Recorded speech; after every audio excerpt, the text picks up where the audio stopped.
is the Kingfisher project, which is operated by the China National Offshore Oil Corporation. This is a $2 to $3 billion project. The third project is the East African crude oil pipeline, which is $3 to $4 billion, and this is being operated by the East African Crude Oil Pipeline Company, which has those 4 companies. And the fourth, of course, is the refinery project. The pipeline is $4 billion. The refinery is also $4 billion. Your Excellency, the importance of these numbers is that the biggest project in the country so far is the Karuma project, and it is a total of $1.6 billion. As I have explained above, each one of these 4 projects is bigger than the Karuma project, but also what is important is that all these 4 projects are happening at the same time. Hence the big and important impact and opportunities they provide for the private sector in the country. In addition to the external investment, Your Excellency, there is also the support infrastructure which government is putting in place. Briefly, they cover International Airport at about $500 million and is due to be completed next year.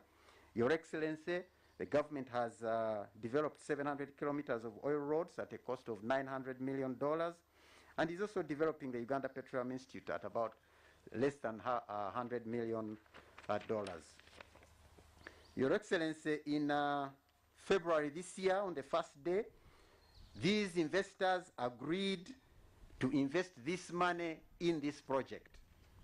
And this decision, which was launched by Your Excellency, meant that $15 to $20 billion is going to come into the economy of the country in the next 3 to 4 years. Your Excellency, I have a graph that I have shown, and it shows how this investment is coming into the country. This graph shows the investment in the oil and gas sector from the year 2001 up to the year 2045. On that graph, Your Excellency, you will note that the investment in the oil and gas sector shown in blue was the period up to the end of last year, 2021. And in the year 2020, there was a total investment of $180 million in the oil and gas sector. Last year, in 2021, there was an investment of $500 million in the country's oil and gas sector. Your Excellency, after the announcement of FID, there is expected to be an investment of $3 billion this year. Next year, 2023, the investment is even bigger, about $3.5 billion. In 2024, it comes down again to $3 billion, and then starts going down when production starts in 2025. When production starts in 2025, the infrastructure development will have been done. Your Excellency, the importance of these numbers is that the largest foreign direct investment this country has had put together in a year is about $1 billion. So the country now has an opportunity to have investment of 3 times that coming from one sector. On that graph, I show how the investments will continue after first oil. Your Excellency, you'll note that after first oil, the investment decreased because the infrastructure is in place. We just have operation and maintenance until the end, when we have a further increase to $1 billion, when we're expected to be decommissioning the oil fields. Your Excellency, that is the status of the oil and gas sector. I would like to request that I'm allowed to invite Penina Ahebwa to present the opportunities for Uganda's private sector in these investments that I have described. Thank you, Your Excellency.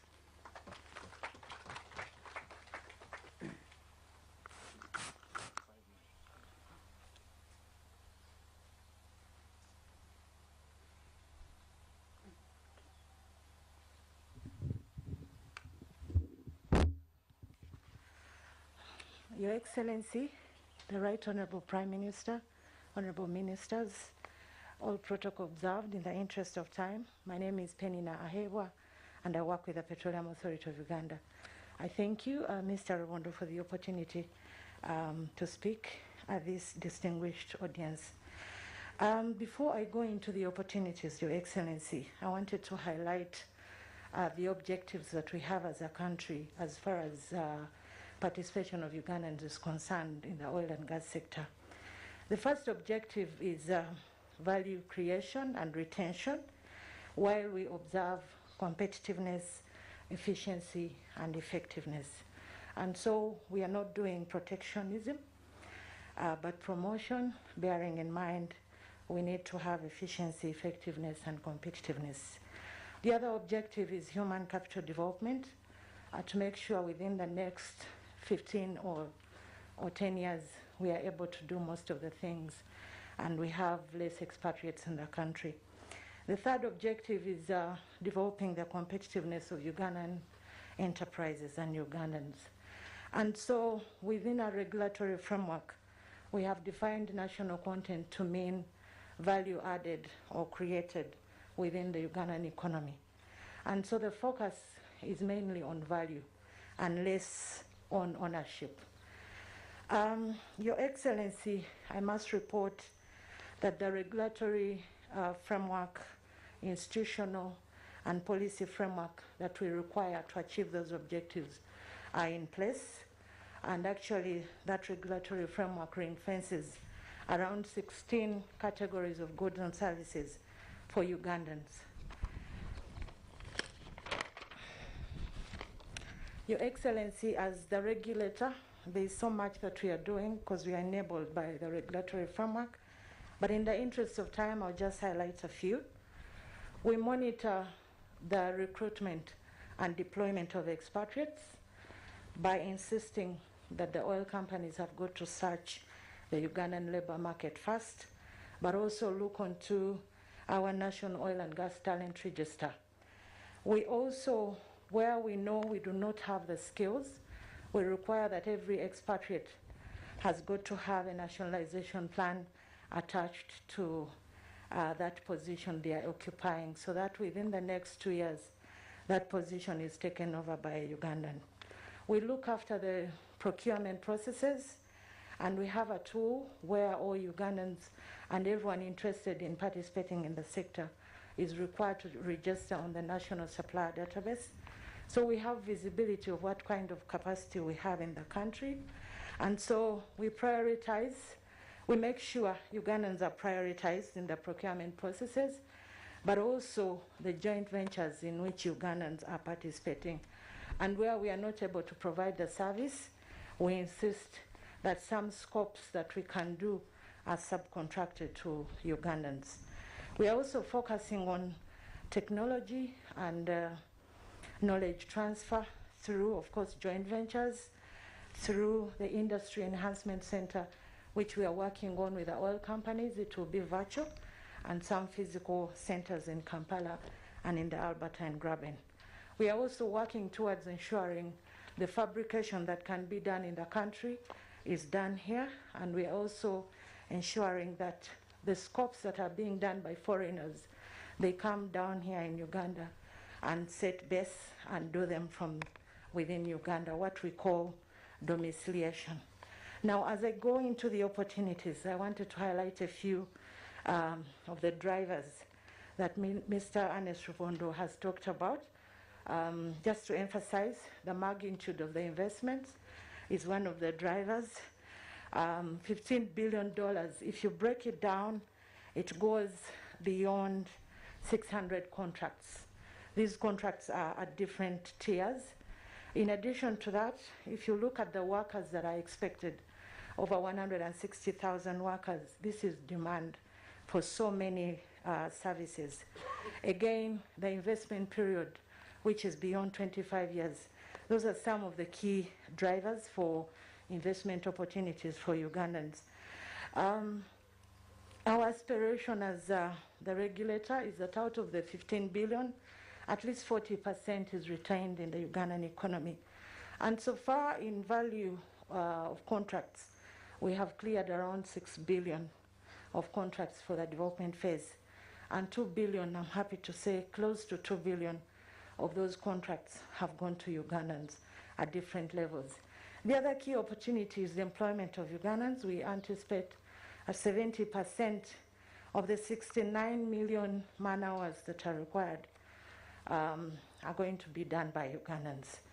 The other one are the training opportunities. There are quite many, but as of now, there's commitment over $20 million for training and skilling Ugandans.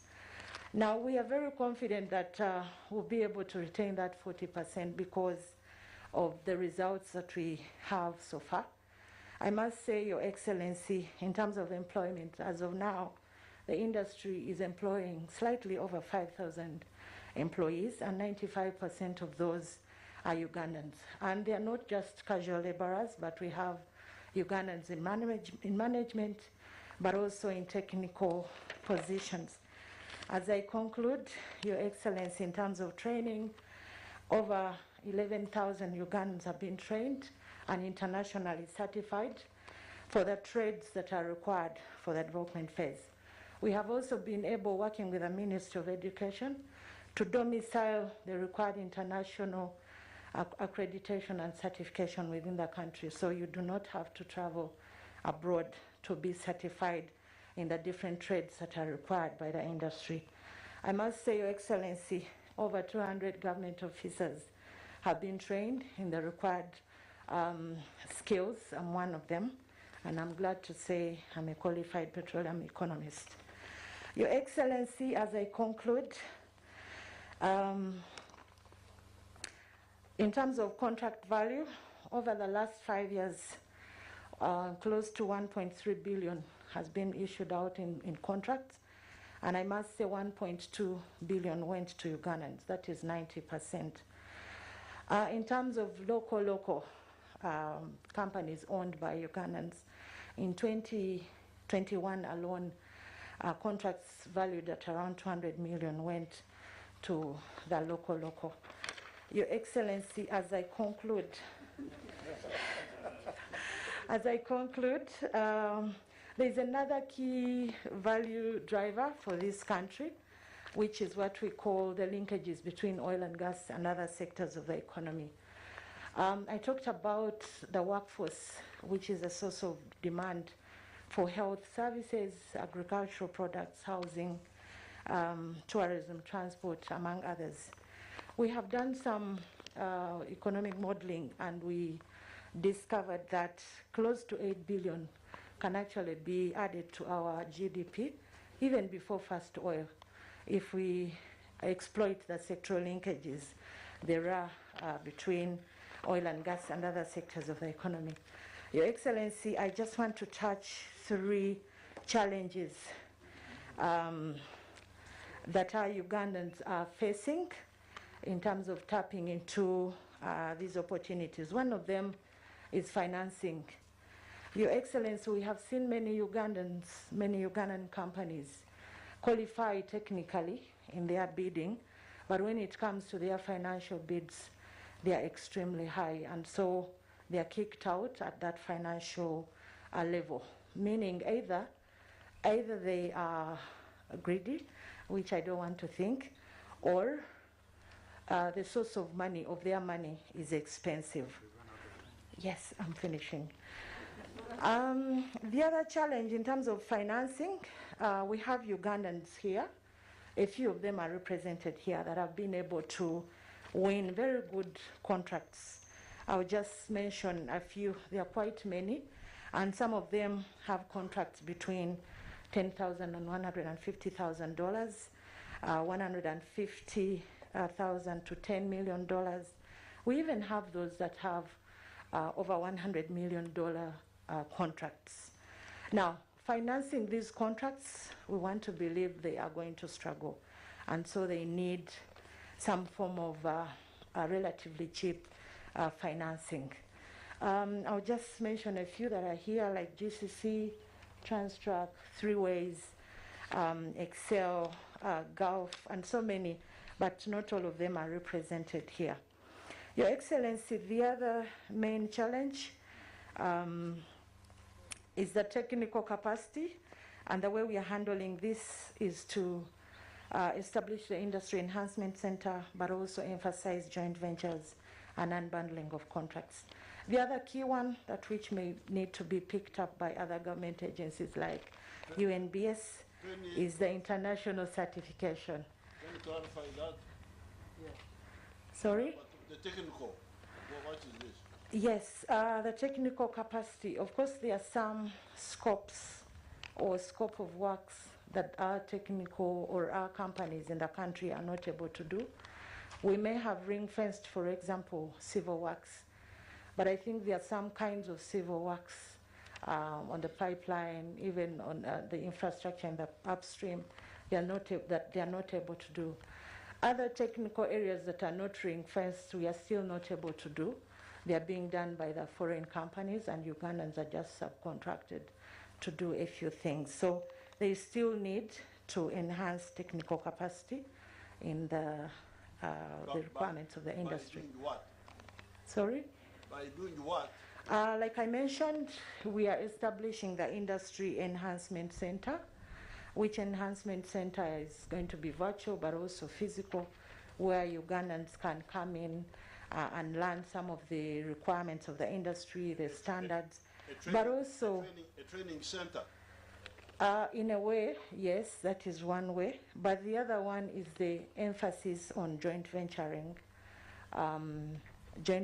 with international companies, but also continuing to undertake supplier development programs, like one that is going on and is supported by the African Development Bank.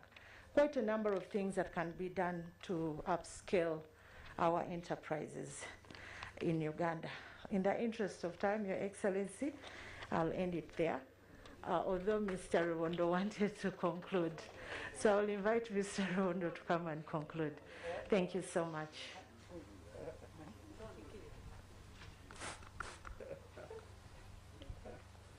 Sorry for taking more time than allotted. Your Excellency, my conclusion was small, was just to say that the benefits of Uganda from the oil and gas sector are largely in three categories, as we have seen. The first one, which everybody knows, are the revenues which are expected to accrue to the country when production starts, and that's between $1 to $2 billion a year. The second one are the opportunities that are coming from these investments that are being made before the oil comes out of the ground. And as Penina has said, out of the 15 billion that is expected to be invested, the plan and the effort is to have 40% of that spent in the Ugandan economy. If you bear in mind that money and also the skills development it does to the enterprises, that is certainly a very big investment. The third one is the opportunity for the oil and gas sector to be linked to other sectors of the economy. The studies that have been done so far, as she said, show that this could bring or add $8 billion to Uganda's economy. So those three aspects are the opportunities for Uganda to benefit from its oil and gas sector. Your Excellency, that's what I wanted to summarize with. Thank you very much once again.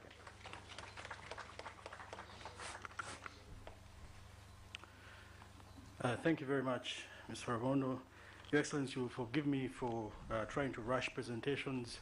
We would like, as much as possible, to spend more time hearing from you at the end and having the conversations in your reply thereafter.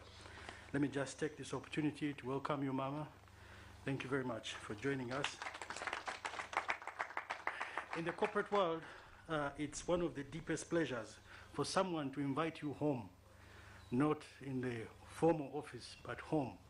And so here, Your Excellency, in Luganda they would say it was a banja, inviting us home when you're here, when Mama is here. It is a great pleasure for us to be here. As I mentioned at the beginning, my name is Matthias Katamba. I'm the CEO for DFCU Bank and a member of the board of PCF. And the subject we are going to talk about now, which is absolutely crucial, is that of capital. We know in the factors of production, Your Excellency, the factors of production that lead to the driving of the key sectors of Uganda, as you've highlighted them, one of them is capital. And we know capital and funding comes in different forms, and not everything is necessarily done by banks. Our next speaker Dr. Edward Singleman. He's from Power Capital Partners, and he's going to talk about innovative financing mechanisms for the private sector. This is a subject we've discussed at length in our forums in the background, and we'd like to spend a few moments on it. And as he comes, I just want to recognize some of the private sector people that are here. Mr. Isinguma, if you come forward. We have Modern Laminates, we have Kazire Products, Greenfields Uganda, Harish Bupani, if I speak, you can speak, stand up. Lasting Impressions, Graphic Systems, Uganda Free Zones, Nice House of Plastics, Dr. Katwalo, Mutuma Cotton, Masha Quality Holdings, Fresh Cuts. We have East African Roofing Systems. We also have Mr. Keith Kalejira from the CMA, the Capital Markets Authority. It's an important subject that they regulate. And I will mention a few others after this presentation. So you're welcome, Mr. Isinguma.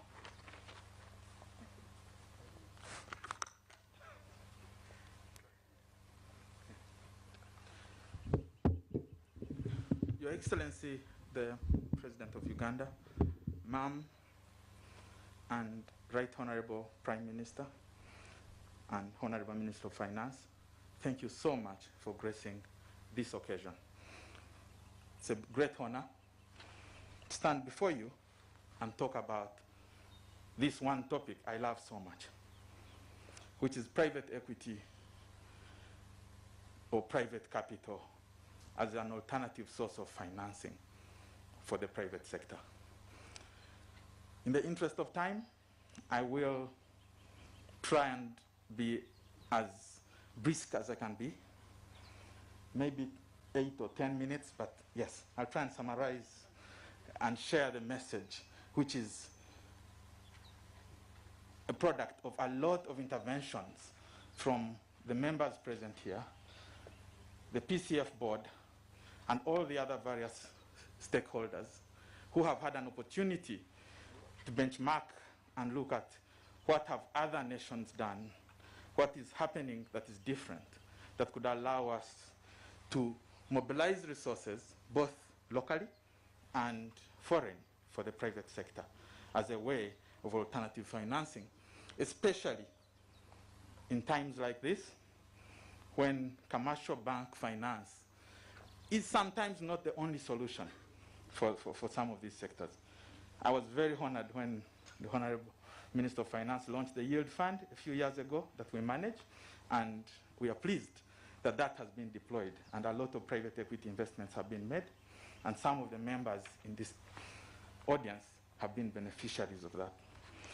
So, in this short presentation, I will concentrate on what are some of the required reforms or implementations that we believe the private sector would very much appreciate if the public sector was to support, so that we are able to have an enabling environment for the private capital market to be successful. And various stakeholders have had a chance to discuss this, and we've zeroed down on 4 key areas. But I will, as part of this presentation, share aspects around those 4 key areas, which is the registration framework around the URSB role, which is the taxation framework, and the long-term domestic capital fundraisers or enabling factors, and as well as the capacity building and technical assistance support, as some of the previous speakers have already mentioned. As part of this, I will share some case studies and some background to private equity as a form of capital for the private sector. Some of the background, Your Excellency, relates to the fact that in Uganda, this form of capital has remained largely untapped because of limited knowledge, because The of number 4 is what? largely the, No, hold on. Registration? yes, the 4 aspects are around Hold on. Taxation?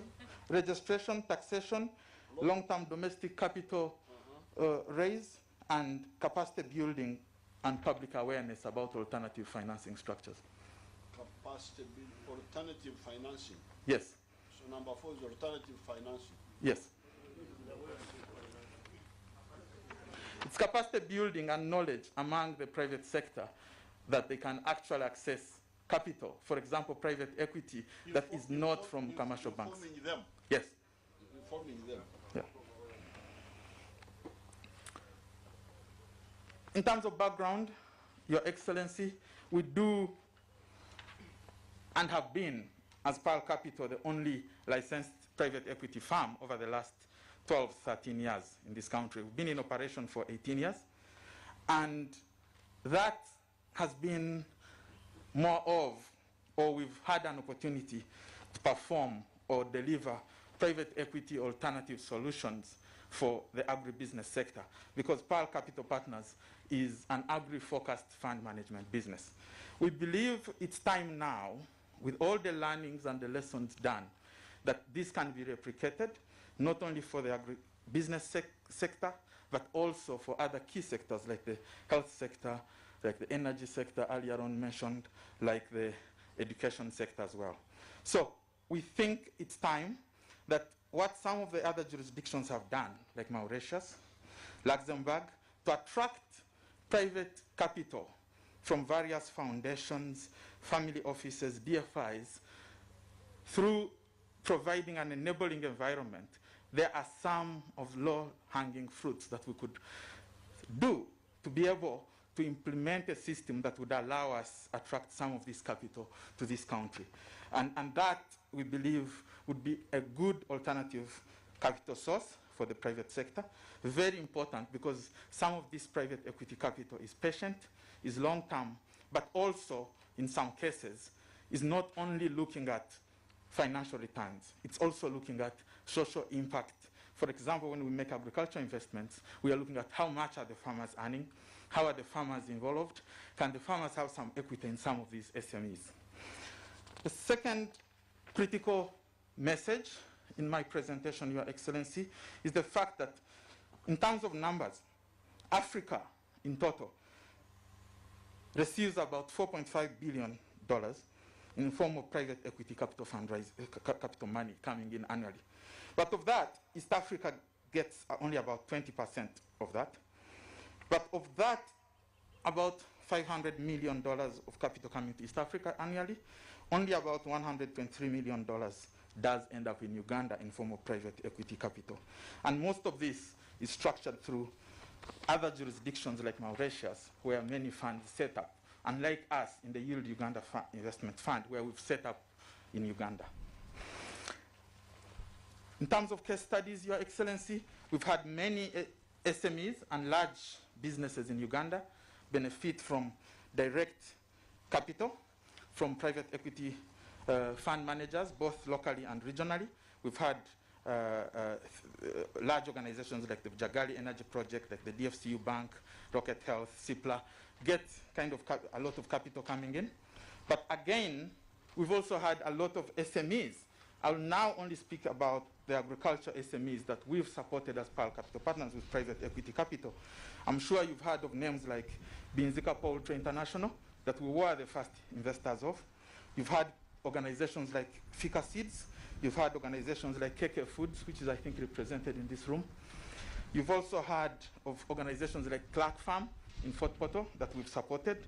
You've had organizations like Naseko, Sekaja Agro Farms, Pura Organics, and many others in the agriculture business sector that we've supported with private equity. Many of these businesses are excitedly proud of the fact that they were able to access alternative private equity finance, which does not grow. Even when the pandemic was there, even when some of them struggled, they did not only get support beyond just the money in terms of BDS and technical assistance, but they were also able to get sleep full nights, not worrying about the accumulation of debt on their balances, on their balance sheets. Your Excellency, as I finalize, I will be very keen to, I've already mentioned some of the enabling reforms that we could be very pleased to see in the private, from the public sector and support, but I'll be very keen to talk about a little bit about the benefits of some of these reforms.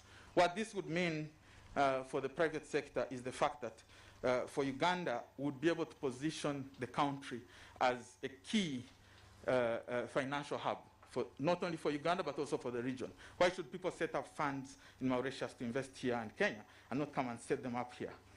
Two, we believe the SMEs that benefit from these investments are going to create a lot of value in terms of youth and women and employment and industrialization.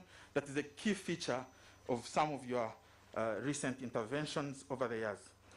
We also strongly believe that mobilization of foreign savings would also be able to complement domestic savings. So there is a need to actually have internal mobilizations, for example, from the pension funds or the provident funds or the saving schemes in the country to increase capital and cash flows available for investment in the private sector through some of these funds that would be set up. The last is the fact that the private sector does believe that through your support, the UDC, which has a mandate to set up a fund, could do more by setting up a private equity fund as mandated by the UDC Act that would be able to allow more capital flow in from other DFIs, because they would then have a mechanism of investing and exiting through the private equity fund structure. Lastly, and before Mr. Katamba, I hand back, I'm keen to mention that some of the interventions, Your Excellency, that the private sector is looking to get from the public sector and support are around making sure that the private capital industry can excel. Some of the interventions do not need capital investments. For example, areas around enforcement of contracts, increasing predictability for investors, the legal system, making sure the arbitration system and efficiencies work, making sure that some of the licensing regimes and support around export licenses and systems efficiencies are improved, do not require loads of capital injections, but rather commitment from our partners and stakeholders in each of the various subsectors. We believe many of the other things have already been spoken. In the interest of time, I will stop here. Thank you so much, Your Excellency. But you talked about taxation. Taxation, what about taxation? Thank you so much, Your Excellency. Regards taxation, in terms of private equity, the way the model works, when private equity funds like those we manage invest in businesses and SMEs, we have an issue where when these funds are coming to the point of exit, there is capital gains tax. And that capital gains tax in Uganda remains at about 30%. We strongly believe this has been a disincentive for some of the funds to even come and domicile here, because they go to Mauritius, where, for example, capital gains tax is zero. I've got it, thank you. Thank you so much, Your Excellency. I am not as narrow as I look. Your Excellency, Let me come back. That's what let me come back. Your Excellency, we have one more presentation before we come into your address. Your address will then form the conversation. And I would like to invite Dr. Joseph Muvawala to come and speak to us. After that, there will be a post-presentation remark for 2 or 3 minutes from Dr. Ruth. But first, as Dr. Muvawala comes, I just wanted to acknowledge some of the other private sector and public sector people here. We have Uganda Bati, you can just stand up. We have Paragon Hospital, we have Zabta, we have Cheers, Ms. Julian Dieri, doctor. We have, I've already spoken about ICAMEC, Nora Kagwa, thank you very much. We have UCMP, we have Casita, we have Ketra Investments, we have Sparkles Saloons, we have Jack and Global Supplies, we have Mr. Alan Katwalo from Uganda Batteries, we have Mr. Agria Shaba from GCC Uganda, we have Ron Kawamala from Jumia East Africa, and we also have Jim Kaweho from Madvani Group. Your Excellency, I'll now invite Dr. Muvala to take us through a presentation on opportunities for the private sector in new markets. New markets, this is an area which is important to Your Excellency. But particular areas such as the DRC, we know you're making lots of headway into the DRC. We need to follow that up with the private sector opportunities. And also South Sudan and Africa, Free Continental Trade Area. Dr. Muvala, please.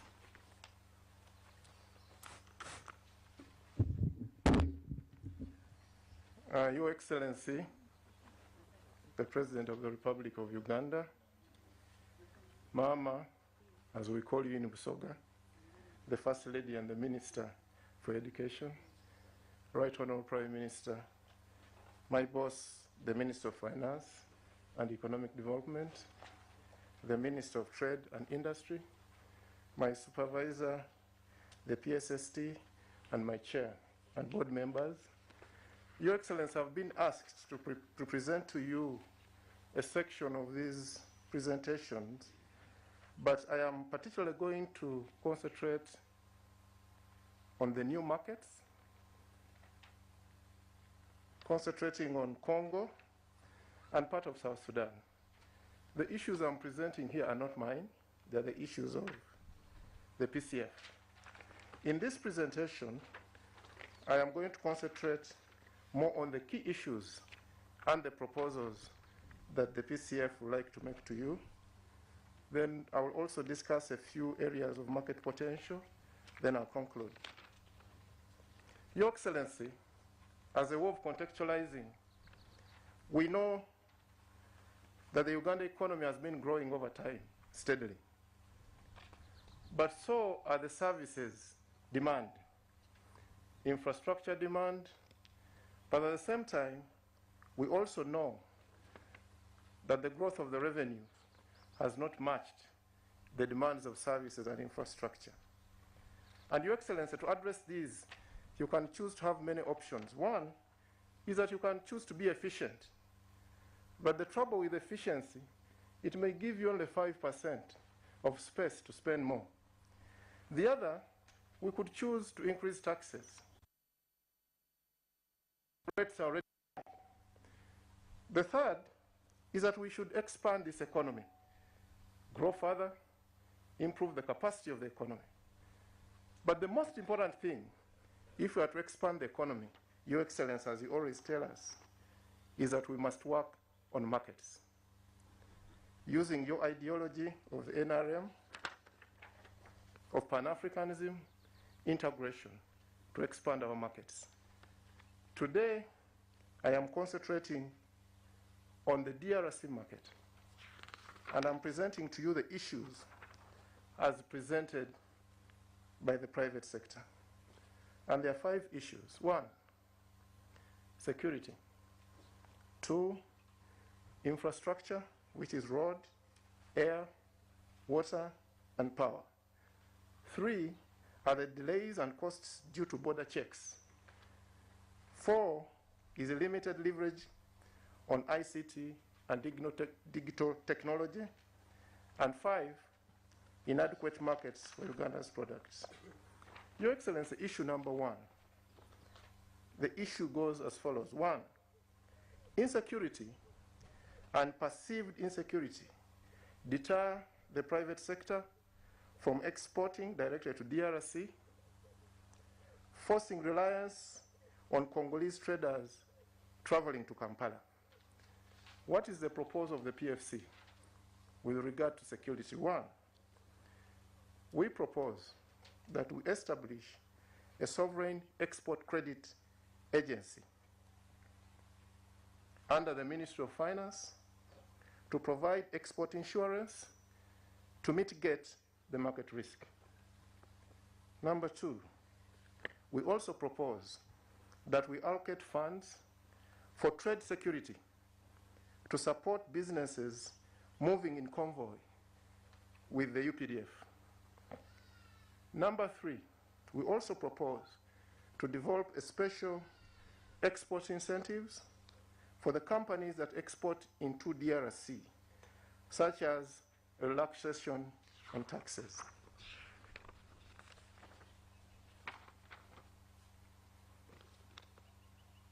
Number two, infrastructure, and in particular, roads.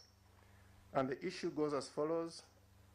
Road networks into the DRC are largely dilapidated, with some sections impassable, increasing the time and the cost of doing businesses. Cargo spends over a month in transit. This is our proposal. Like you have already started, Your Excellence, we propose we upgrade close to 866 kilometers, Fort Portal Kisangani Road, to a highway with toll earning returns. Number two, working with the DRC, we propose the construction of the following roads: Bukavu Goma, Rutashwaru, Butevo, Beni, Bunia to Kaganzi. Number two, Mpondwe to Beni, link to Beni, Butevo, and Dunia Market. The third is Nebi Goli, Muhanga, Buni, Mahagi, linking Bunia Market. I thank you, Excellency. Then Bunagana, Rutasheru Road to Goma. Yes. Okay. Oh, the Rusoga in me is taking over the pronunciation. Kishenyi Bunia and Mahaji ports. Then in the long term, we should also prioritize the building of the standard gauge rail.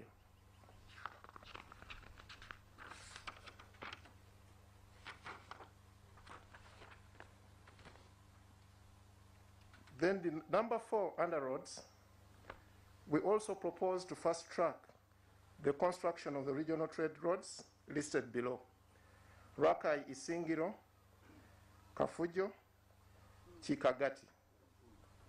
Then Koboko, Yumbe, Moyo, Nambuli Kona, Nabumali Kona, Butaleja, Namtumba. Then Rukungiri, Ishasha. Then we have Remisengo,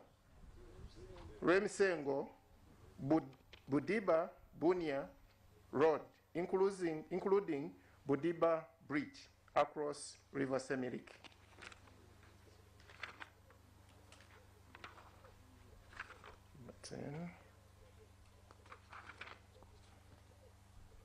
On power, Your Excellency, Uganda's power generation is set to exceed demand.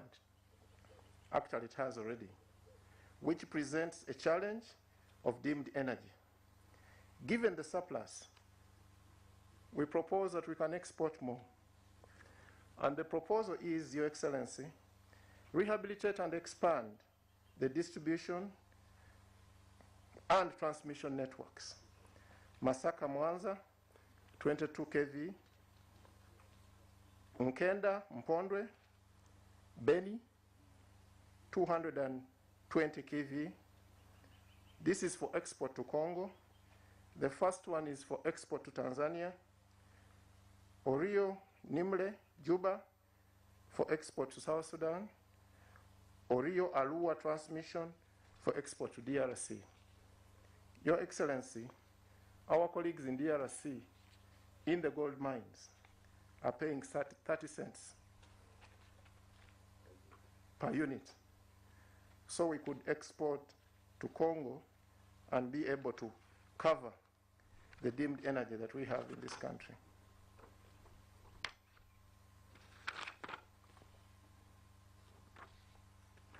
The other issue, Your Excellency, is the issue of inadequate air infrastructure to transport perishable products such as food items like milk, meat, and vegetables.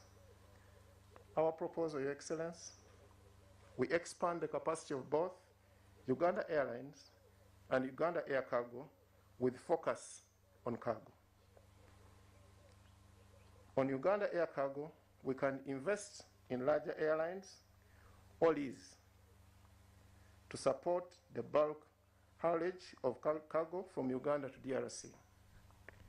The other issue, Your Excellency, that River Congo and Lake Albert potential is still largely untapped in terms of cargo capacity and vessels. And our proposal is as follows, Your Excellency. Through URC, we should partner with DRC to invest in bigger vessels on River Congo. We should develop Kaiso Shomya Port on Lake Albert.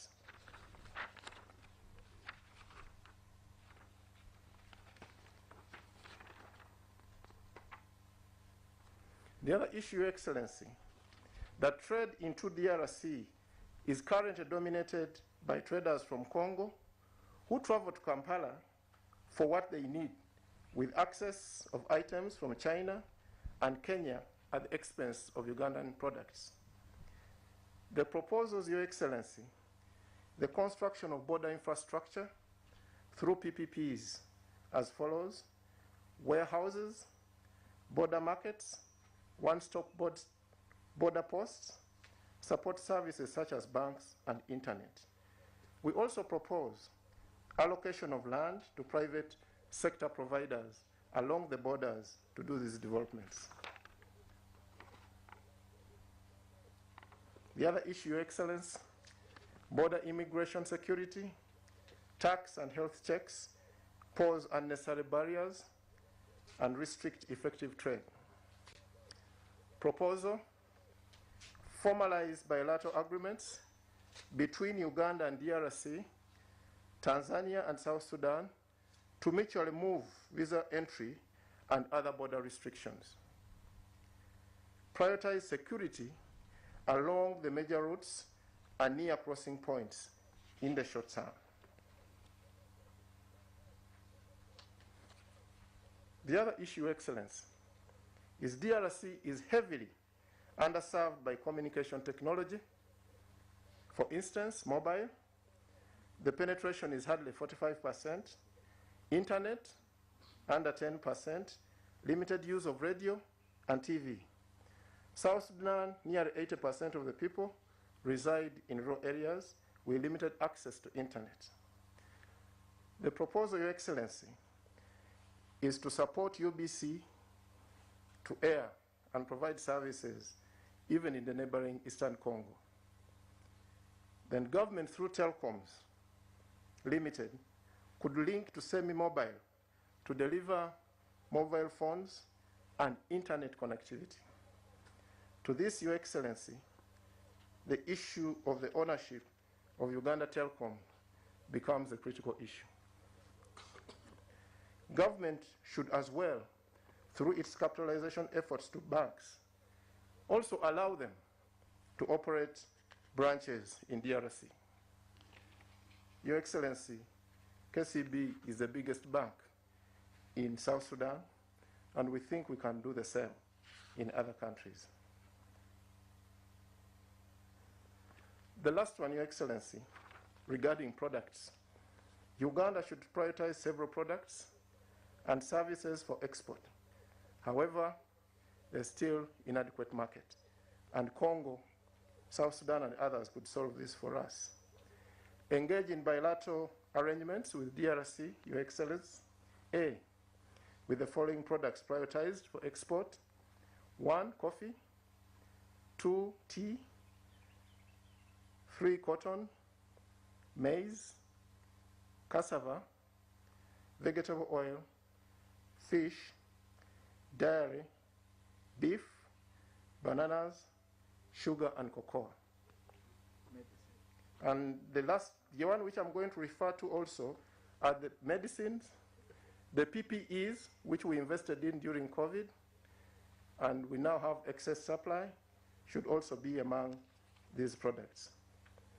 We should also prioritize our advantage of ICT, mobile telecom, electricity, and banking. Your Excellency, we attempted to provide some figures of Congo, but these figures, in my view, are even low because there is a lot of informal trade, and these will be passed on. Your Excellency, lastly, is the issue of steel. Your Excellency, one of the biggest products we export to Congo is steel. But the proposal here is for us to concentrate our benefits to those companies that manufacture and add value from 0 to 100%. The current incentive is equated to all of them. They all get the 5 cents, some of them at 8 cents. So we think that this incentive should be targeted more to those producers in steel who add 100% value. I thank you, Your Excellency. I know that the detail of this presentation has been passed on to you, and I thank you, PCF, and my chair for allowing me to present on your behalf. Thank you very much. Thank you very much, Dr. Mvala. Please give me another round of applause. I know we've asked for many things, Your Excellency, but that's what it takes to make a deep impact there. Your Excellency, I would also like to recognize the presence of the Permanent Secretary in the Ministry of Trade and Industry, Ms. Geraldine Sally. Thank you very much. I'd like to recognize Chairman of Uganda Manufacturers Association, Mr. Deo Kayemba, Private Sector Foundation, Executive Director, Mr. Stephen Asimwe, CEO of Next Media, Mr. Ken Kalisa, and CEO of NTV, Mr. Johnson Omoro. Your Excellency, this was the last of the presentations before we go into the protocol to invite you, which will start with the PSST. But before we do that, I wanted to invite Dr. Ruth B. Nzika to just make a 2-point submission on the subject of Congo before I invite the PSST. 2 minutes. Okay. Thank you very much, Your Excellency.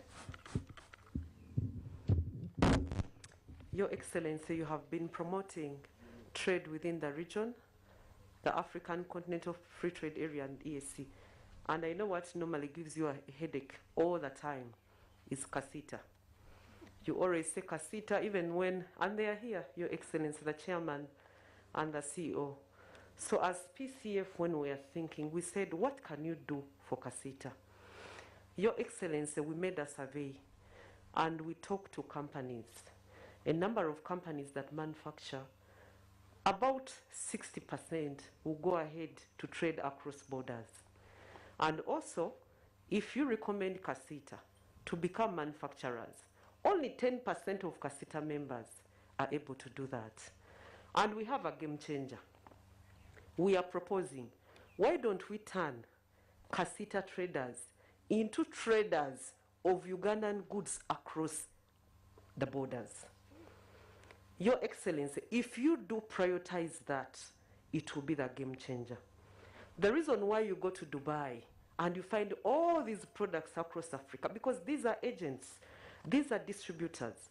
And if we have a special fund for traders who are saying, you want to go to Congo, you want to go to Brazzaville, we have a fund in the ministry. Your Excellency, being a distributor or an agent is very expensive. First of all, the company would ask you for advance. You want me to give you the iron sheets? You want my plastics? Put an advance to give you these things. They will tell you, bring a letter of credit if it is not an advance. They will tell you, do you have a warehouse? They will ask you, do you have the trucks? And all these issues are issues that make it hard for these companies, for the traders to go to those places. And when they go there, it is so hard for people to know. And we are requesting the following, Your Excellency.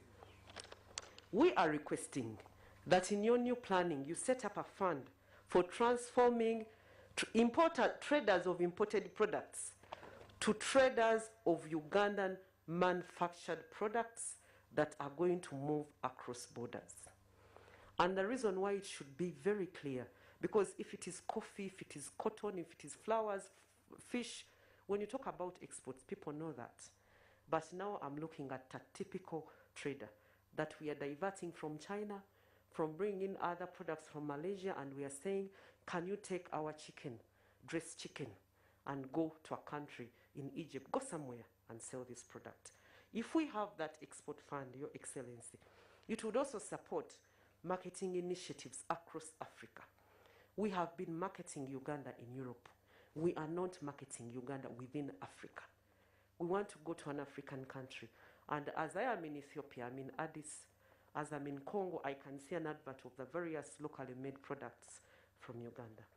We are also saying, Your Excellency, you need to support you need to support budgets for commercial attaches in Africa.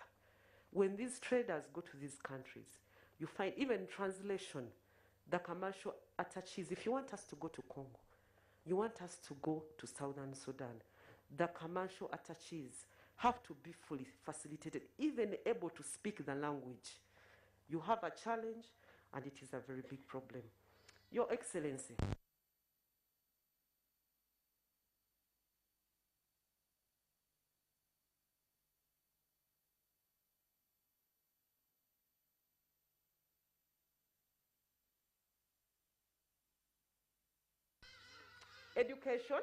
for education. But I would like to invite the Honorable Minister to come and invite the Prime Minister.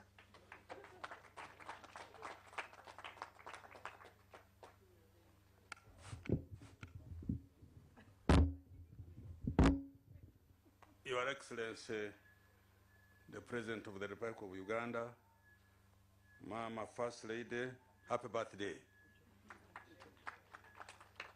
Ministers, colleagues, the Prime Minister, colleagues, and everybody here. I have only two or three. First of all, sir, I'd like to thank you for having agreed to host us here. This is an environment where we do not disturbed by telephones, by work. So we are happy. Mama, thank you for keeping this place so serene and homely. Two, financing local actors. Somebody raised this here. And now I'm hearing about Casita also being given a fund. We have funds, but not sufficient. I'm asking all of you who have got interest, go and talk to Uganda Uganda Development Bank. Don't say, you go and see what they will do for you. Two, roads and power transmission DRC. Your Excellency, as you know, we have already started. The only thing is now to continue and get where we want to get. Now, lastly, private sector. We have faith in the private sector in total. Our faith in you is total.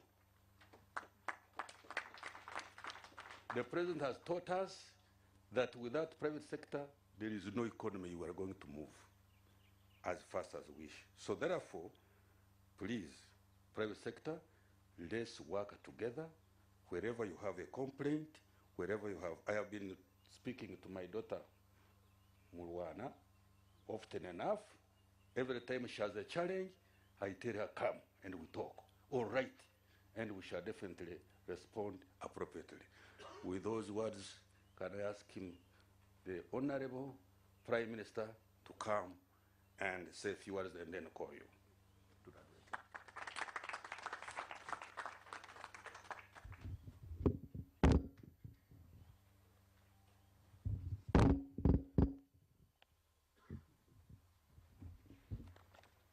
Your Excellency and Mama, Honorable Ministers, Permanent Secretaries, our delegates, ladies and gentlemen, Your Excellency, I would like to first and foremost welcome you back from Chogam in Kigali, Rwanda.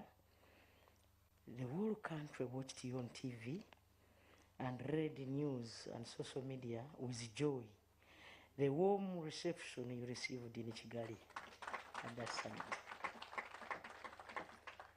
Your Excellency, the warm reception is evidence of how highly regarded you are in the region, on the continent, and across the world. Secondly, Your Excellency, I would like to inform you about what is happening across the country. The exercise you rolled out in Chibuku in Feb of mobilizing and creating awareness about the Paris development model is ongoing across the country, and we are doing very well. All your ministers, the members of parliament, are out there teaching and explaining to the people about this game changer. And I have personally been to 15 districts.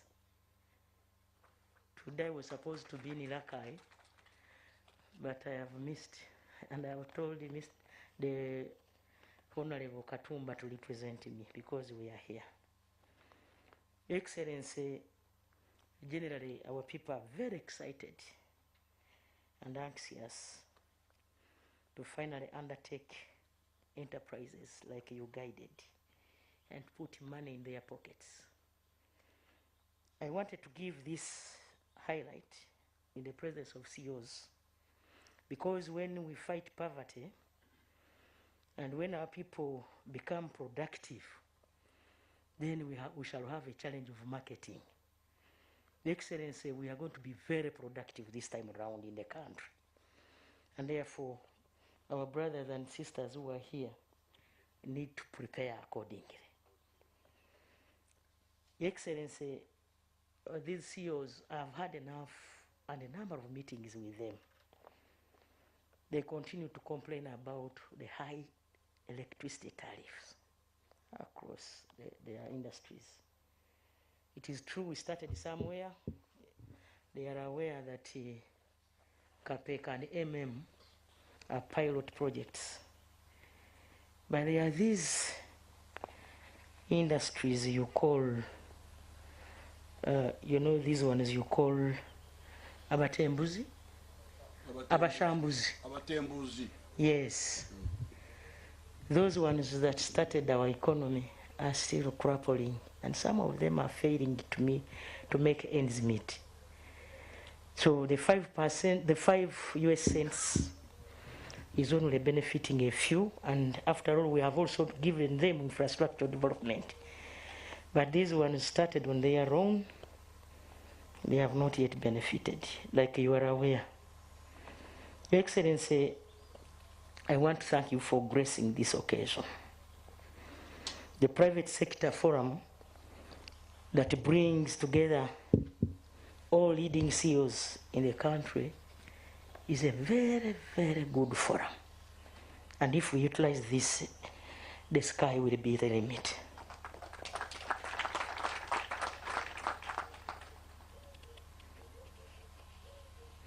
They have already talked about DRC as our new market. I'll not waste a lot of time on that. But as I have already mentioned, the Paris development model and the private sector should play a very key role in ensuring that our people get out of poverty. Your Excellency, you had a delegation to UAE, and a number of companies have been attracted here. There's a company called Ruru.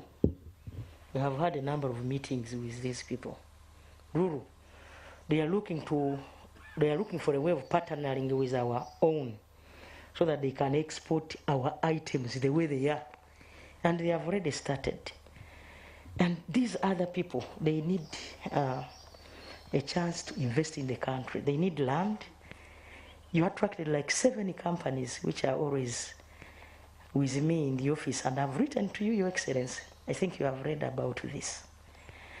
So the opportunities of DRC, like they have told you, will help us to market all the products that will come out of PDM, I believe.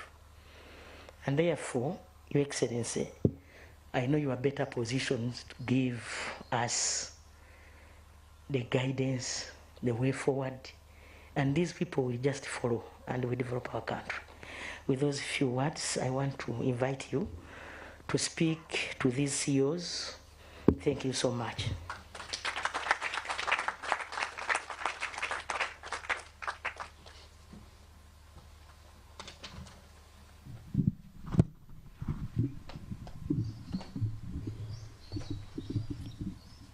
The Right Honorable Prime Minister, the Honorable Ministers, the permanent secretaries, the members of the Private Sector Foundation, and the delegates. As the Right Honorable Prime Minister told you, when the NRM government came into power, one of our 10 points program was the importance of the private sector. We said for the economy to grow, we were the first, actually the first in Africa to guide that, because in Africa at that time there was the idea of government parastatals. You remember here in Uganda, 1970,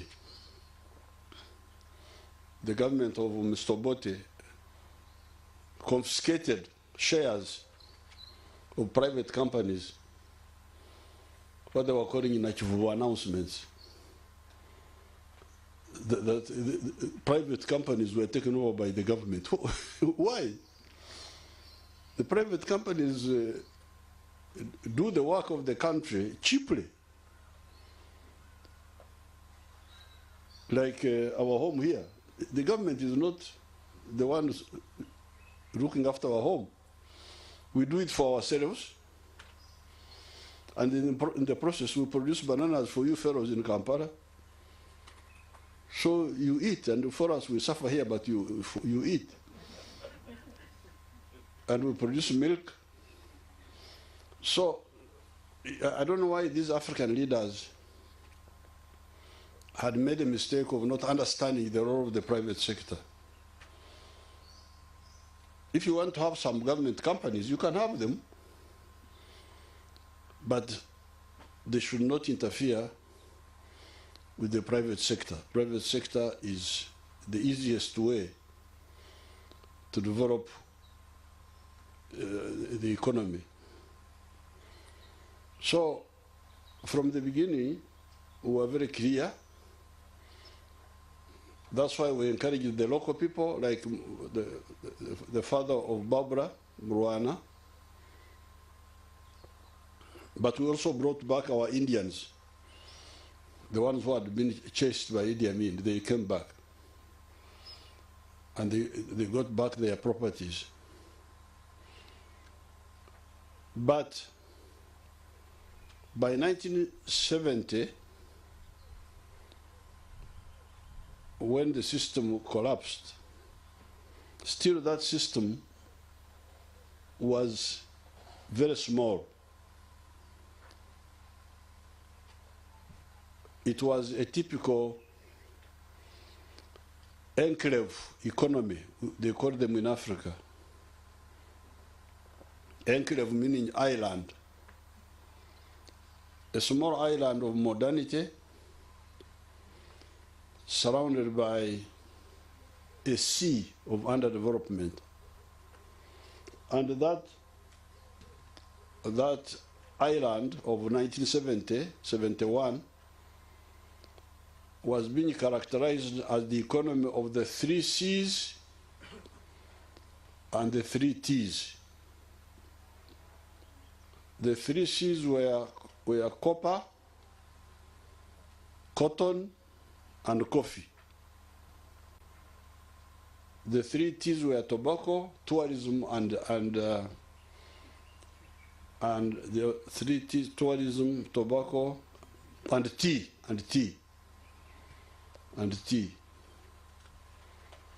Now, if you look at the census of 1969,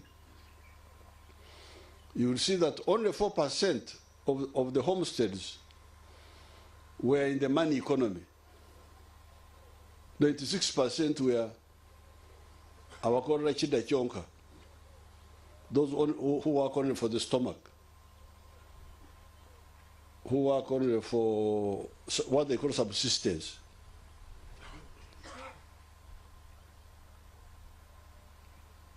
So even when the economy was supposed to be good, it was really not good.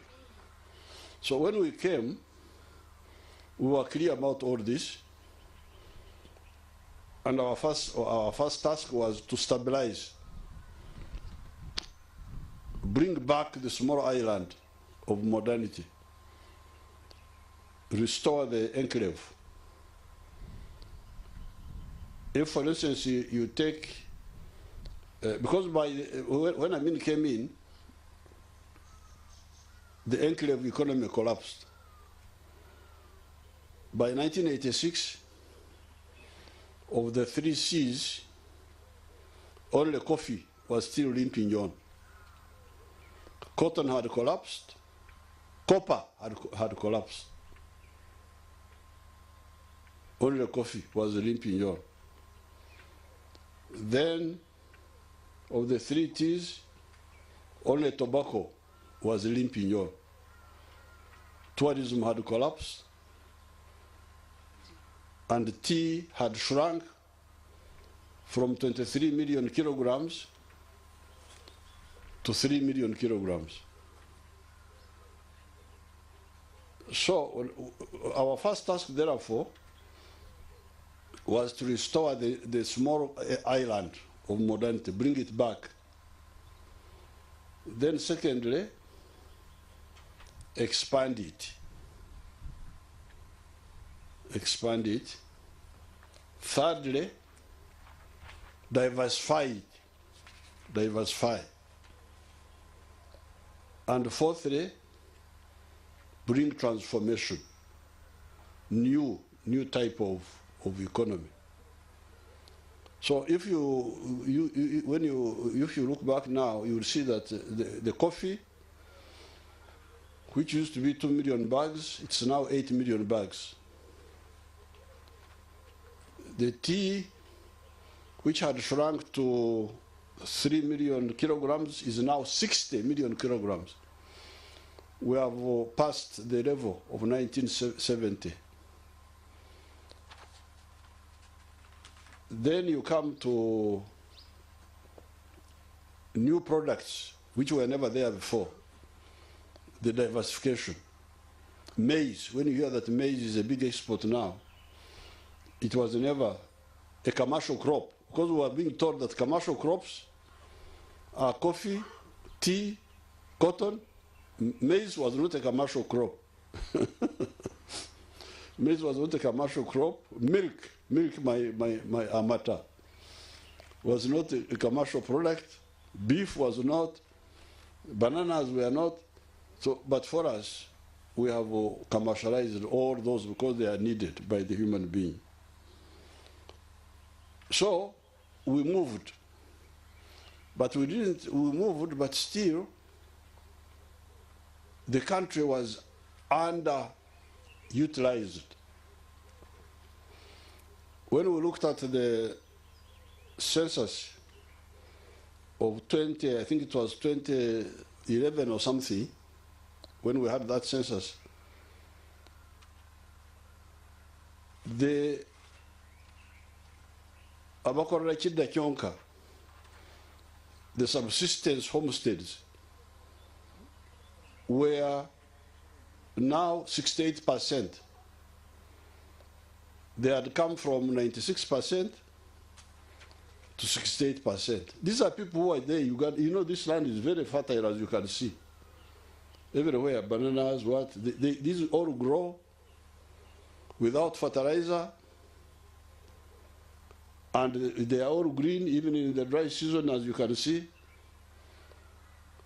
and without irrigation.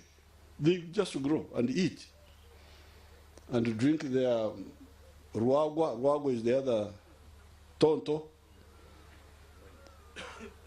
And they just dance here in the villages. They're not bothered. They have food. But they don't live a full life. So that's why you had that 68% of the homesteads still outside the money economy, although it had moved from 96% outside the money economy to 68%. That still was not, and you as business people should know this, because if people outside the money economy it means that even buying from you is less, their consumption is less than if they had money in their pockets. If you are producing textiles, how much is each person, consumption of textiles per capita, how much is it per year? Because they don't have money in their pocket. So that being outside the money market, the money economy, is really, you are looking for, okay, let me take my area, which I know very well, the milk. In 1986, the consumption of milk per capita was 18 liters per capita. It has now gone up to about 60 liters per capita. But according to WHO, a human being to live properly needs 210 liters per capita, per annum. So you can see, now, we are now saying there's too much milk, there's surplus milk. Because part of our diversification, milk became a cash crop, and production went from 200 million liters to now 2.8 billion liters.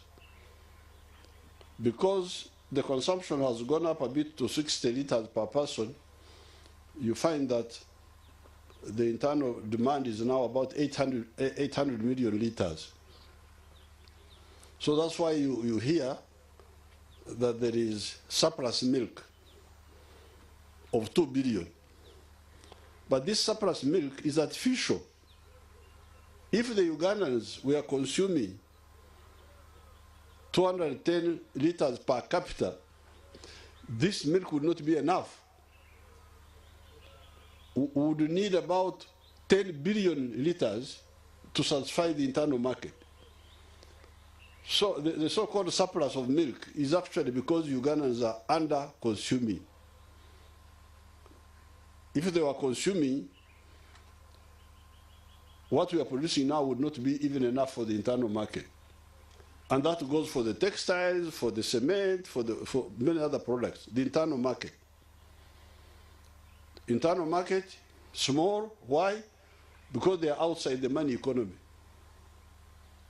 Bari, we be often have said, bari, basigade bari. So therefore, what the Right Honorable Prime Minister is telling you that, so when we checked 2013, the Bakorra Chida Kionka, the ones who work only for the stomach, had reduced from 96. It will be much better for them, but also for you. So what we are now aiming at, the Parish Development Model, Parish Development has got two parts. There is what we call the smallholder, the ones with small acreage of land.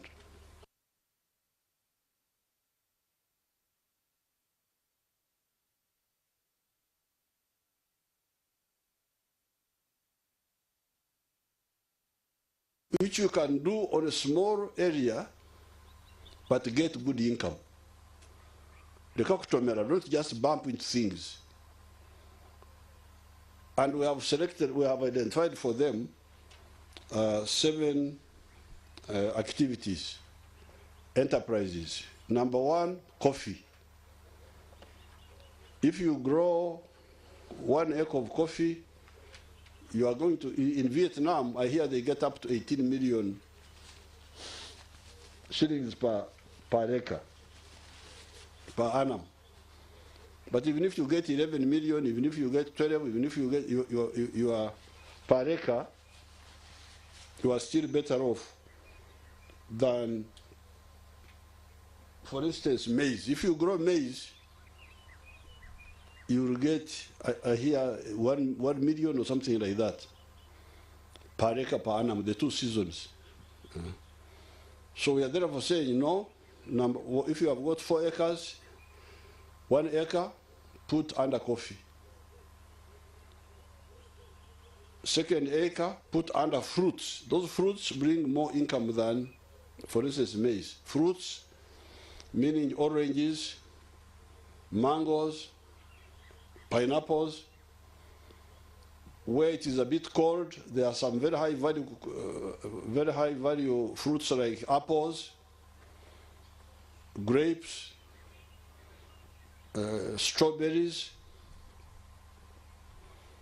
Then the 3rd acre, you put in pasture for 0 grazing cows, dairy cows.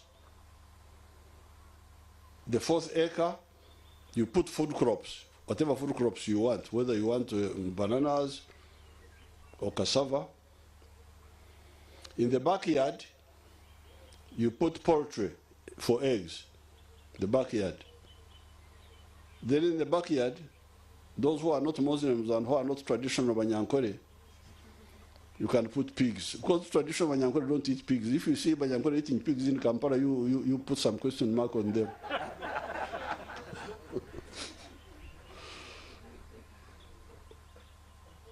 But if you are not a Muslim or a traditional Munyankore, these ones, they eat all the pigs in the world.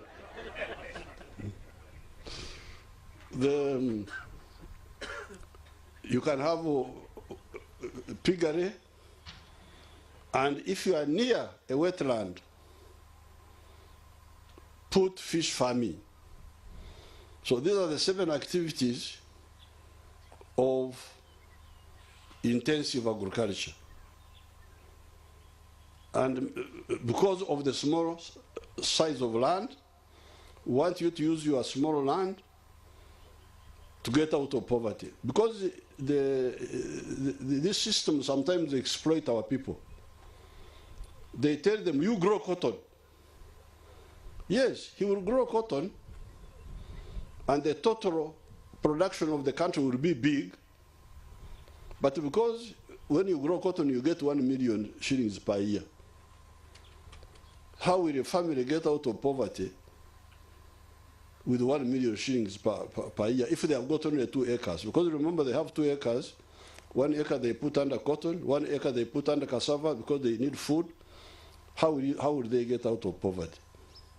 So we are saying, no. You person of 4 acres and less, only go for these high value enterprises.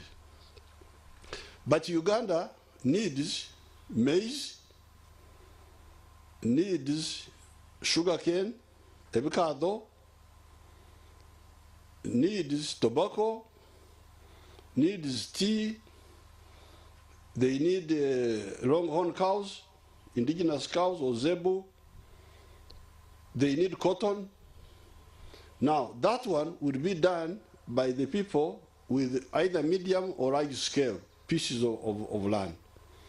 Because for them, for me, even if I get 1 million shillings per acre for cotton, for 10 acres, I will get 10 million. 100 acres, I will get 100 million. 1,000 acres, I can get 1 billion. So I can get money from cotton because I'm doing it on a big scale. Same with maize. So therefore, when you hear this campaign, which we are involved in, it is doing 2 things. First of all, 3 things actually. Number 1, converting the bystanders into participants. Everybody must participate. Secondly, do so with the chivaro, with the calculation. Do so with the calculation to ensure that the homesteads get maximum return. And thirdly, of course, increase production for the country at the level of agriculture. That's now agriculture. Now, that's where you people come in. Because for us now we are mobilizing the base. The base is, you are going to be overwhelmed with what? And by the way, what you are seeing here, like now, this is the dry season. You can see the bananas are green, but it's a dry season.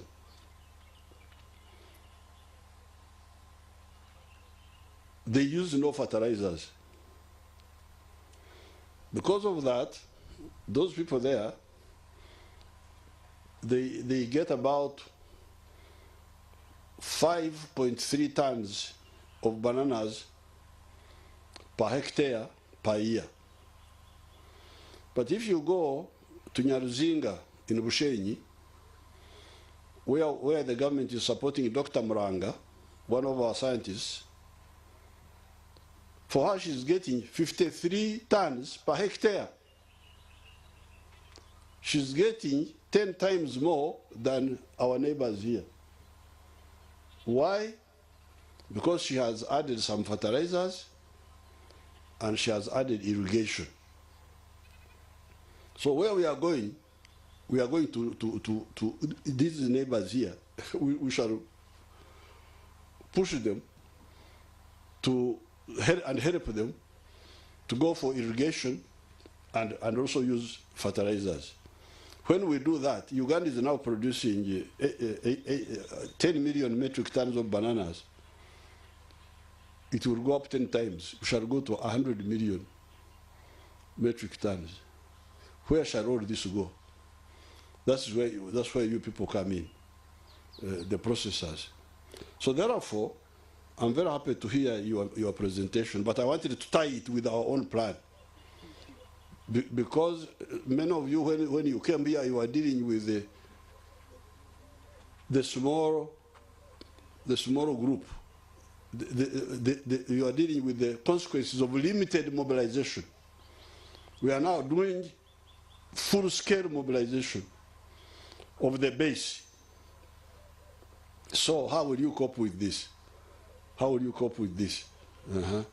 That's why you should all be ready. But for me, I'm very careful. Whatever I promote is what I know has got an international market. Like coffee. I promote it because I know it has got an international market. Like milk, and so on. So, but it can't, these products, especially some of them, coffee can, but some of them like milk, like fruits, cannot get to the international market unless they are processed by you people. And this is where the partnership comes in, which you are talking about. I have written all your points here about the new markets like Congo. I totally agree. I hear Kinshasa is 20 million people and that everything they eat there is imported.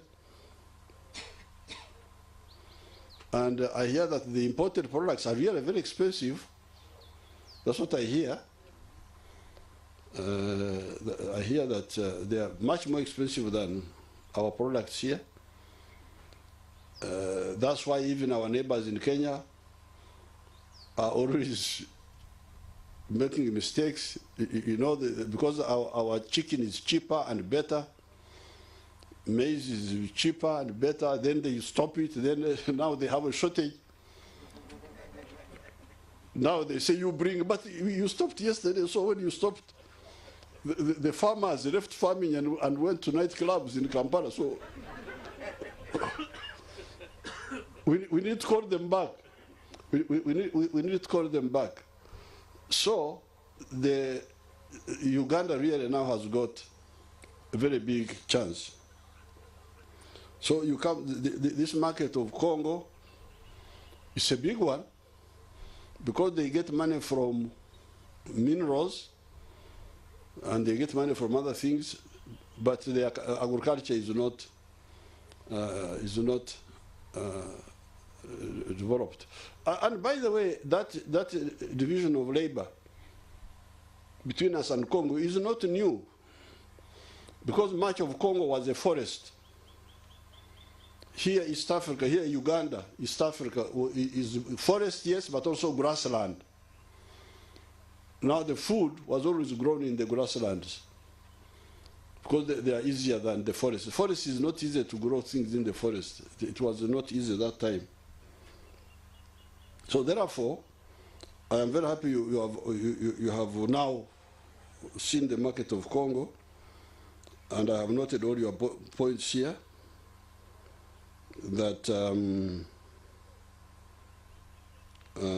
what you need, the ones I wrote here, number one, you have shown the progress we have done, how you have come up, the middle class has come up, you have got local products, and the first point of intervention I want to be involved in is taxing imports.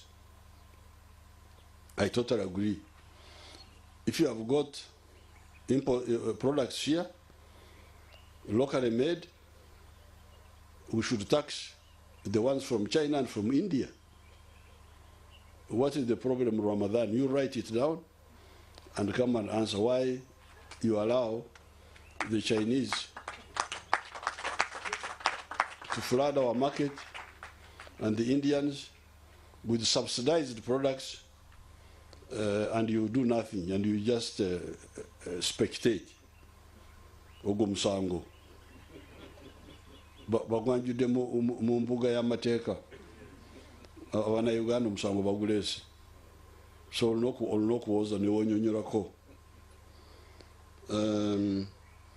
Now then the question of cheap finance, that one you will also Kaseja will answer, will talk, because we have tried under UDB, but we can have more and more and more, no problem. But really here you are preaching to the converted, you are preaching to the choir, but maybe you get more information, and then we go back and mobilize our people and tell them that the money we put to UDB is not enough. Let's add more, because if we have put 1-point-something trillion in the parish development model, where will the products of the development model go if they are not processed? We must support processors. Now, for the cheap power, you didn't bring the person of the of energy. I don't know whether there's somebody here. That one should have been there to answer. But maybe Rubondo could have like rumors, because he's from nearby. He's not Kumurirano. He has no rumors to bring us. Because when you are not from the very home, you say, Naurira, I heard them saying this. So I thought he would bring us some rumors from electricity. But in the cabinet on Monday, I would ask them how far they are. The internal distributor, the one who buys Sim from Orom in Kitgum and bring it to Kampala, he's adding value.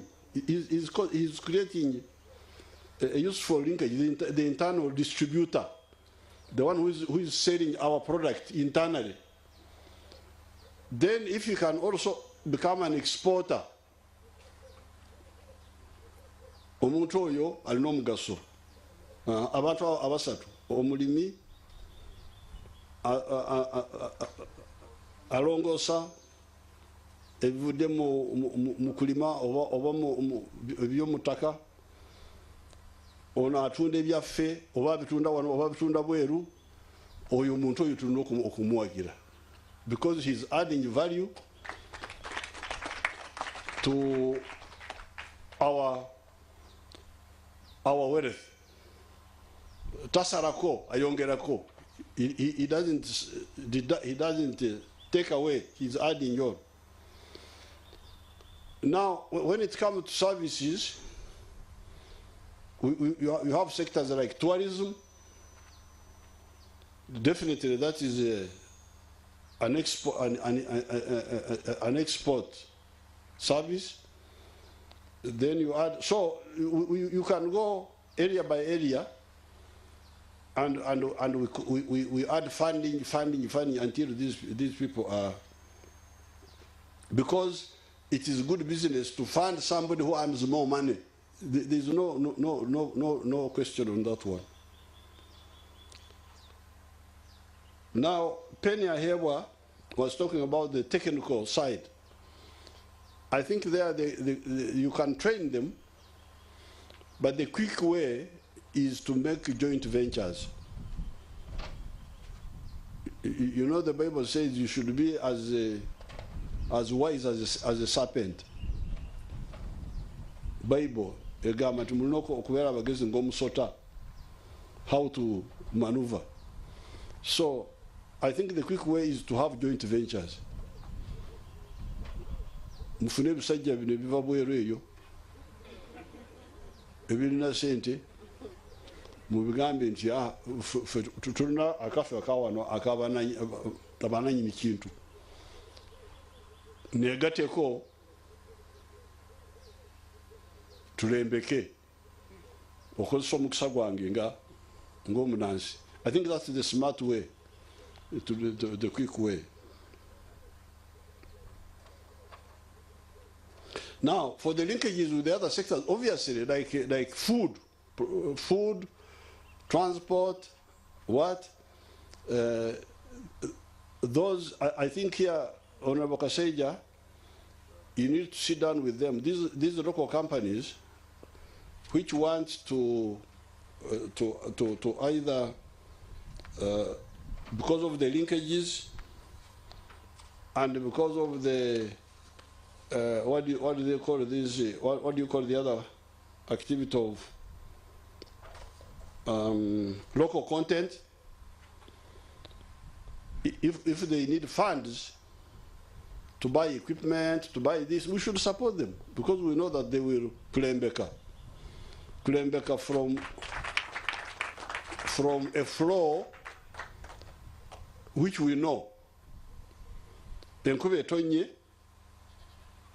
tumanyi nti amazzi ku kasolya wegali kati awo kulembeka olugogo awo tolabaawo nti kyamagezi ekyo. Ono bwagamba nti njagala kulembeka naye sirina lugogo oba ndi n'olugogo naye sirina kipipa mwenembekera, and you give him a loan tied to that activity. He's not allowed to divert it to something else. It's not a bad idea. So that, as Rubondo is saying, out of this money, and Penny was also saying that out of this billion, wakiri billion munana zeyongere ku buganga bwaffe bwa Uganda. So I think you'll have to take it up and talk more with them. We may not conclude here, but I think it is a very valid point.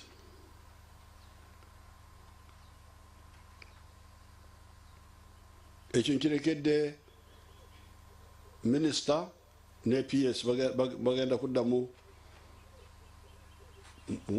mukyogereko. Now, waliwo omuntu mpya azze simulabangako, bamuyitania ono musajja wa Equity. Bakola ki? Isingoma. That means he followed a twin. He was. I'm a twin. He's a twin.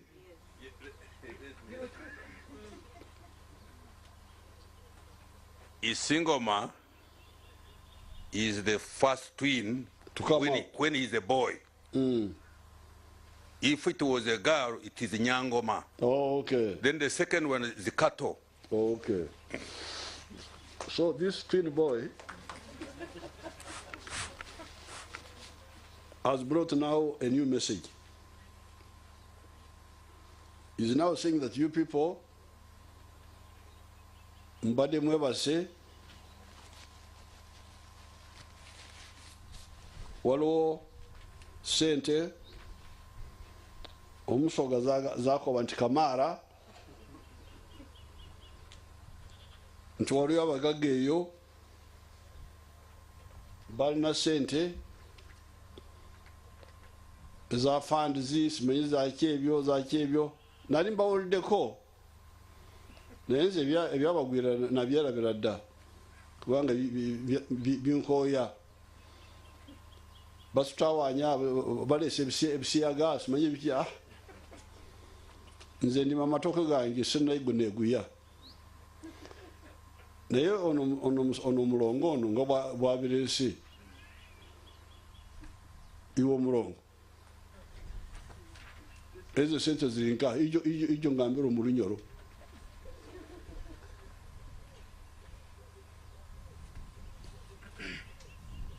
Your Excellency, there is bazo lunyoro tokurumanya ego Your Excellency. Sente ziriyo nyingi zabaha. For example, sente zitukumanaginga zikuruga mu European Union, zikuruga mu Bill and Melinda Gates Foundation, zikuruga mu CDC, zikuruga mu DFID. Kandi bona tizina magoba gahaiguru kwa because kuba ziri equity into funds. Kandi funds nijans investinga mu SMEs hano. Naba kuteka mu equity mu fund. Nibatunga mu emigabo.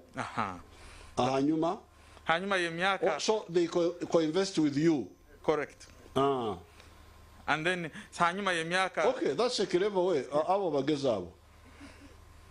Kandi in addition ya sente kuziteka mu equity mu fund. Ikinde kibakora nibateka mu what we call grants zo supporting a BDS na technical assistance. Akobo ko entire sente mu SME nga private equity. Ukwetago supporting also knowledge transfer, capacity building, systems training, smallholder support, corporate governance and structures. Hatezo, I think hat fund, yield fund it managing hand mu Uganda. Twine European Union ekatwana grant. Atu no hawatangire kuleta hati ogo omusajja omurongo ono omusajja omurongo ono wabale nnyo wabale kati agambye nti twekuba endobo kubanga capital gains ejeta bagisolosa lyali ijo ugaruko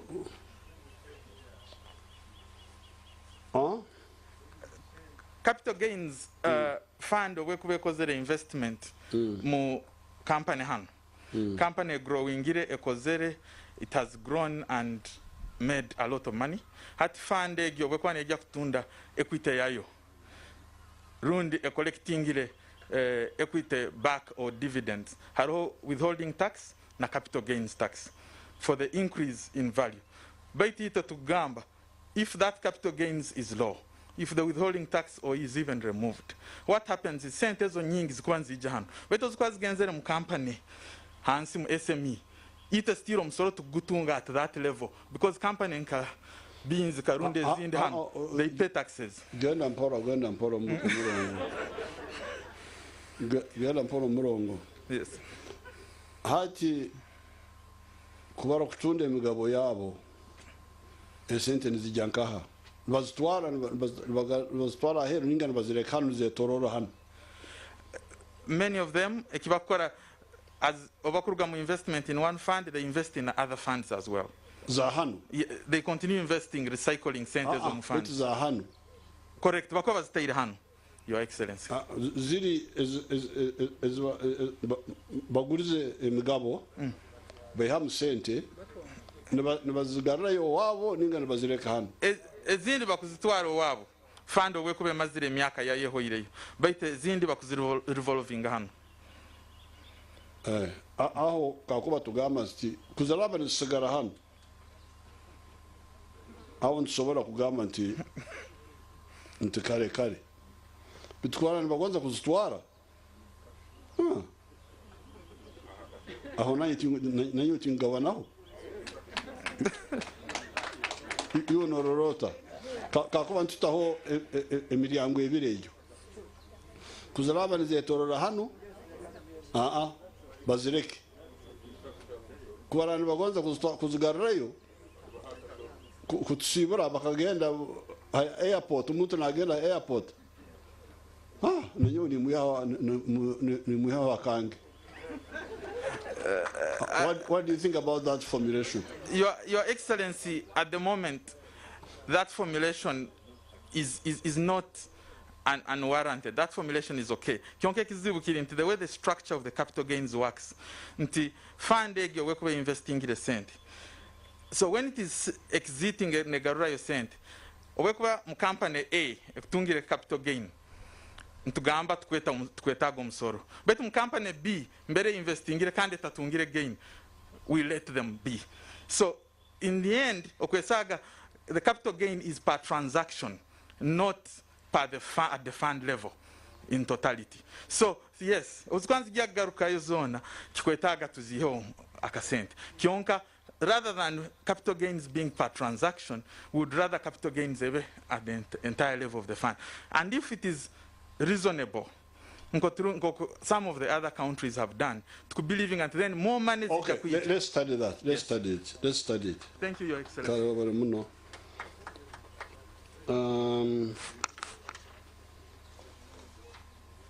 Ate ntibarekere mcheke nenye.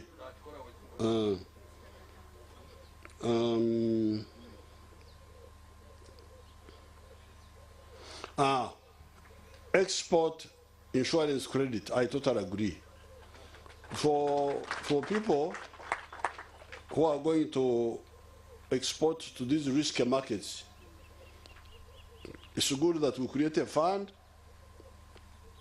where people can run in case their business, their exports. It's like the problem we have with South Sudan, where the government has got to pay all this thing. It would have not been the case if we had.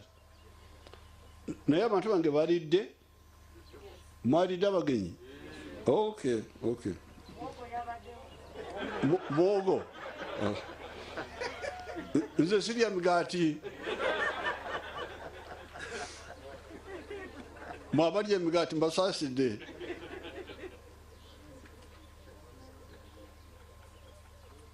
So I totally agree with the export finance, export credit guarantee for these risky markets, which we still have issues. So you finance, you see how we work it out. About exporting power, I'm not so enthusiastic. I can export to Congo and so on, because they are our brothers, and we shall continue generating more. But I think if we really do things properly, the internal demand for power may overtake this what you call surplus now. So I think there you need to study it a bit more carefully, the one of exporting power as a main effort, because 2,000 megawatts is not too much for the country. It's not too much. Air cargo, I totally agree. We shall have to buy more planes. Then bigger boats on the River Nile, on the River Congo, there, discussing with the Congo. I totally agree. The toll road, I think this is very attractive because even some Americans have been here and told me about it. American people want to build a toll road like from Mombasa, from Kamanda to Kisangani, and they make money out of it, and they solve our problem of transport. We can, I will discuss it with His Excellency Kisekedi. It's a very good idea.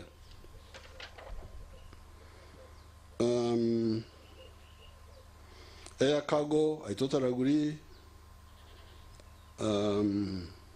Health border checks and all those border delays, I totally agree. Empowering UBC to broadcast to beyond the borders, that's a very good idea. UTL being empowered and growing across border and investing, I totally agree. The banks we have, the government banks which we have now are UDB and the other one, Post Bank, We can empower them and they go and do business like Commercial Bank of Kenya is doing in Juba. We can empower them. That's a very good idea. Commercial attaches speaking languages of Africa, Portuguese and so on, French, Francais, I totally agree. And finally, Sauro becoming a Paul, Casita. If Casita you can sell my products within Uganda and outside, I would support you, of course. I would support Casita, but Casita. So finance, you come and give some of the things that you